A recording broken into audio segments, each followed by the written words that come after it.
السلام علیکم ورحمۃ اللہ وبرکاتہ۔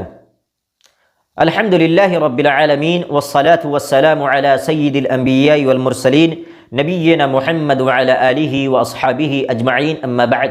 اعوذ باللہ السمیع العلیم من الشیطان الرجیم، بسم اللہ الرحمن الرحیم۔ شہر رمضان الذی انزل فیہ القرآن ھدی للناس وبینات من الھدی والفرقان فمن شہد منکم الشہر فلیصم۔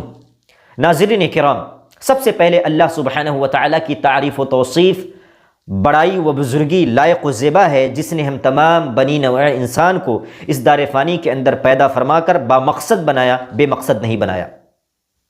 بعدہ انگنت بے شمار درود و سلام نچھاور ہو تاجدار مدینہ احمد مجتبیٰ محمد مصطفیٰ خاتم النبیین سید الانبیاء صلی اللہ علیہ وسلم پر، جن کی محنتوں اور مشقتوں کے نتیجے میں اسلام جیسی عظیم دولت پہنچی۔ میں آپ لوگوں کے سامنے رمضان المبارک کے خصائص و فضائل پر گفتگو کرنا چاہتا ہوں۔ اس مہینے کی سب سے پہلی فضیلت یہ ہے کہ اللہ سبحانہ و تعالیٰ نے اس مہینے کے روزہ کو اسلام کا چوتھا رکن قرار دیا ہے۔ اللہ سبحانہ و تعالیٰ کا فرمان ہے، فمن شہد منکم الشہر فلیصم، جو اس مہینے کو پائے چاہیے کہ وہ روزہ رکھے۔ اور اللہ کے نبی صلی اللہ علیہ وسلم کا فرمان ہے، بنی الاسلام علی خمس، شہادت ان لا الہ الا اللہ وان محمد رسول اللہ واقام الصلاۃ وایتاء الزکاۃ وصوم رمضان وحج البیت۔ اس حدیث کے اندر اللہ کے نبی صلی اللہ علیہ وسلم نے رمضان المبارک کے روزے کو چوتھے نمبر پر ذکر کیا ہے، تو پتہ چلا کہ رمضان المبارک کا روزہ اسلام کا چوتھا رکن ہے۔ نمبر دو، اللہ سبحانہ و تعالیٰ نے اس مہینے کے اندر قرآن مجید کو نازل فرمایا۔ اللہ سبحانہ و تعالیٰ کا فرمان گرامی ہے، شہر رمضان الذی انزل فیہ القرآن ھدی للناس وبینات من الھدی والفرقان۔ رمضان المبارک کے مہینے کے اندر قرآن مجید کا نزول ہوا، جو قرآن مجید لوگوں کی ہدایت کے لیے اتارا گیا، اور اسی طریقے سے اس کتاب کے اندر حق و باطل کے درمیان تمیز اور ہدایت کی نشانی موجود ہے۔ نمبر تین، اللہ سبحانہ و تعالیٰ نے اس مہینے کے اندر ایک ایسی رات رکھی ہے جو 1000 مہینوں سے بہتر ہے۔ اللہ سبحانہ و تعالیٰ کا فرمان گرامی ہے، اِنَّا أَنزَلْنَاهُ فِي لَيْلَةِ الْقَدْرِ وَمَا أَدْرَاكَ مَا لَيْلَةُ الْقَدْرِ لَيْلَةُ الْقَدْرِ خَيْرٌ مِّنْ أَلْفِ شَهْرٍ تنزل الملائكة والروح فيها بإذن ربهم من كل أمر سلام هي حتى مطلع الفجر۔ میں نے قرآن مجید کو لیلۃ القدر میں نازل فرمایا، اور تمہیں کیا پتا لیلۃ القدر کیا ہے؟ لیلۃ القدر یہ 1000 مہینوں سے بہتر ہے۔ تو پتا چلا کہ اللہ سبحانہ و تعالیٰ نے اس مہینے کے اندر ایسی رات رکھی ہے جو 1000 مہینوں سے بہتر ہے۔ نمبر 4، اللہ سبحانہ و تعالیٰ نے اس مہینے کے اندر روزہ رکھنے والوں کے صغیرہ گناہوں کو مٹا دیتا ہے، یعنی جتنے صغیرہ گناہ ہیں تمام صغیرہ گناہوں کو مٹا دیتا ہے۔ اللہ سبحانہ و تعالیٰ نے اس مہینے کے اندر خاص برکت رکھی ہے، اس مہینے کے اندر خاص فضل و کرم کا نذرانہ پیش کیا ہے۔ اللہ کے نبی صلی اللہ علیہ وسلم کا فرمان ہے، من صام رمضان ایمانا واحتسابا غفر له ما تقدم من ذنبه۔ جو شخص رمضان المبارک کا روزہ ایمان کے ساتھ احتساب کے ساتھ رکھتا ہے، اللہ سبحانہ و تعالیٰ اس کے پچھلے تمام صغیرہ گناہوں کو معاف فرما دیتا ہے۔ ایمان کسے کہتے ہیں؟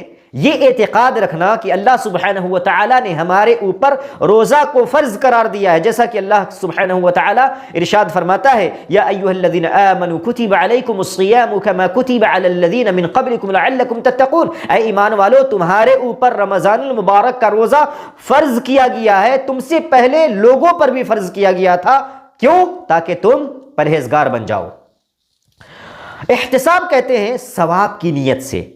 جب آپ روزہ رکھیں تو یہ نیت کریں کہ اللہ سبحانہ و تعالی اس کا اچھا بدلہ دے گا، اور آپ کو پتا ہے کہ رمضان المبارک کا ثواب اللہ سبحانہ و تعالیٰ کے علاوہ کوئی نہیں جانتا۔ اللہ سبحانہ و تعالیٰ نے حدیث قدسی کے اندر فرمایا الصوم لی وانا اجزی بہ، روزہ میرے لیے ہے اور میں ہی اس کا بدلہ دوں گا۔ تو پتا چلا کہ اللہ سبحانہ و تعالیٰ کے علاوہ کوئی بھی روزے کا ثواب نہیں جانتا، اللہ سبحانہ و تعالیٰ کے علاوہ۔ اللہ سبحانہ و تعالیٰ نے روزے کی مقدار ثواب کو اپنے پاس محفوظ رکھا ہے، کسی کو نہیں بتایا۔ تو پتہ چلا کہ بے حساب ثواب دیتا ہے اللہ سبحانہ و تعالی ایسے لوگوں کو جو احتساب کے ساتھ، ایمان کے ساتھ روزہ رکھتے ہیں۔ اسی طریقے سے ایک دوسری حدیث کے اندر اللہ کے نبی صلی اللہ علیہ وسلم کا فرمان ہے من قام رمضان ایمانا واحتسابا غفر له ما تقدم من ذنبه، جو شخص رمضان المبارک کے مہینے کے اندر ایمان و احتساب کے ساتھ قیام اللیل کا اہتمام کرتا ہے، اللہ سبحانہ و تعالی اس کے پچھلے تمام صغیرہ گناہوں کو معاف فرما دیتا ہے۔ تمام مسلمانوں کا اس بات پر اجماع ہے کہ رمضان المبارک کے مہینے کے اندر رات میں قیام کرنا یہ سنت ہے، جیسا کہ امام نووی رحمہ اللہ نے کہا المراد بقیام رمضان صلاۃ التراویح، رمضان المبارک کے اندر قیام کرنے کا مطلب ہے صلاۃ تراویح یعنی نماز تراویح۔ نمبر 5، اللہ سبحانہ و تعالی نے اس مہینے کے اندر جو چوتھی اور جو پانچویں فضیلت رکھی وہ یہ ہے، اس مہینے کے اندر جنت کے دروازے کھول دیے جاتے ہیں اور جہنم کے دروازے بند کر دیے جاتے ہیں اور شیطانوں کو جکڑ دیا جاتا ہے۔ اللہ کے نبی صلی اللہ علیہ وسلم کا فرمان گرامی ہے اذا جاء رمضان فتحت ابواب الجنت وغلقت ابواب النار وصفدت الشیاطین، جب رمضان المبارک کی آمد ہوتی ہے تو جنت کے دروازے کھول دیے جاتے ہیں اور جہنم کے دروازے بند کر دیے جاتے ہیں اور شیطانوں کو جکڑ دیا جاتا ہے۔ اللہ تبارک و تعالی شیطانوں کو کیوں جکڑتا ہے؟ اس لیے جکڑتا ہے تاکہ میرا بندہ بغیر وسوسے کے، بغیر برے خیالات کے میری کما حقہ عبادت کر سکے۔ اسی لیے میرے بھائیوں اس مہینے کو آپ اور ہم غنیمت سمجھیں اور زیادہ سے زیادہ اس مہینے کے اندر عبادت کریں اور اللہ سبحانہ و تعالیٰ کو راضی کرنے کی کوشش کریں۔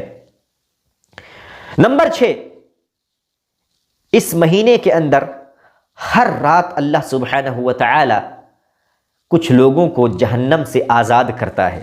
اللہ کے نبی صلی اللہ علیہ وسلم کا فرمان ہے للہ عند کل فطر عتقاء، ہر افطار کے وقت اللہ سبحانہ و تعالی کچھ لوگوں کو جہنم سے آزاد کرتا ہے۔ دوسری حدیث کے اندر اللہ کے نبی صلی اللہ علیہ وسلم کا فرمان ہے ان للہ تبارک و تعالی عتقاء فی کل یوم و لیلہ، رمضان المبارک کے ہر دن اور رات کے اندر اللہ سبحانہ و تعالی کچھ لوگوں کو جہنم سے آزاد کرتا ہے۔ میرے بھائیوں یہ مہینہ خیر و برکت والا مہینہ ہے، اس مہینے کے اندر اللہ سبحانہ و تعالی اپنے بندوں پر خاص فضل و کرم کا معاملہ فرماتا ہے۔ اس لیے میرے بھائیوں اس مہینے کے اندر زیادہ سے زیادہ عبادات کا اہتمام کریں، زیادہ سے زیادہ تلاوت قرآن کا اہتمام کریں، زیادہ سے زیادہ اللہ تبارک و تعالی کو راضی کرنے کی کوشش کریں، فحش گوئی سے دور رہیں، گندی باتوں سے دور رہیں، اسی طریقے سے غلط کاموں سے دور رہیں، اپنی زبان کی حفاظت کریں اور اپنے روزے کو معنی دار بنائیں۔ نمبر 7،